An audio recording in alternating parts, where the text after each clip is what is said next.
Hallo, mein Auto macht so komische Geräusche. Mein Mann hat gesagt, ich soll das unbedingt mal anschauen lassen. Könnt ihr das bitte mal checken? Freilich, kein Problem, schauen wir uns mal an. Servus, ich möchte unbedingt mit meinen Jungs im Biergarten. Könnt ihr euch ein wenig darum kümmern, dass meine Frau erst einmal die nächsten 3 Stunden nicht heimkommt?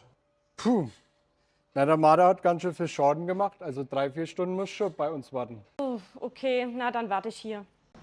Kriegst du einen Kaffee? Servus, Matthias. Du, ich glaube, ich habe einen Matterschaden. Bin ich da versichert?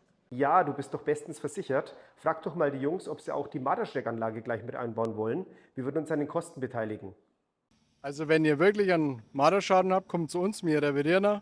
Und wenn ihr einen Marderschreck haben wollt, bevor der Marderschaden passiert, dann bauen wir den auch ein.